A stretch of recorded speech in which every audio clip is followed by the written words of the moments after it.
Pasukan Sriwijaya FC melakukan persiapan matang jelang melakoni laga terakhir putaran pertama Grup A dengan menghadapi PSMS Medan. Meski lawan sempat meraih hasil minor di laga sebelumnya, pelatih Sriwijaya FC Nil Maizar mengingatkan anak asuhnya untuk tetap mewaspadai permainan tim lawan. Pasalnya, PSMS Medan sendiri memiliki beberapa pemain berpengalaman yang dapat merepotkan skuad Sriwijaya FC. Di laga terakhir menghadapi PSMS Medan yang akan berlangsung pada Kamis malam nanti, skuad Sriwijaya FC memasang target meraih poin penuh agar dapat menyapu bersih seluruh kemenangan di babak penyisihan Grup A putaran pertama ini. Iya, walaupun dia minor hasilnya, tapi dalam cara bermain dia sangat luar biasa ya. Karena ada pemain sini yang pernah main di Liga 1. Ruzali, siapa yang nggak tahu Ruzali dengan pemain yang pernah di Persib Bandung. Habis itu Rahmat juga ada pemain di di Persija. Juga ada Anis Nabar.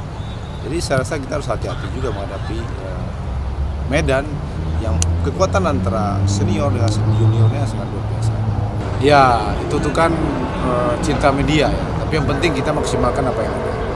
Dan kita berusaha di setiap pertandingan kita ingin menang. Itu penting.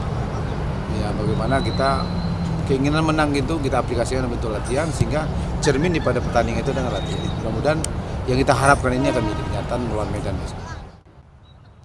Hingga saat ini, Sriwijaya FC masih kokoh di puncak klasemen sementara Grup A dengan raihan 12 poin dari 4 kali kemenangan.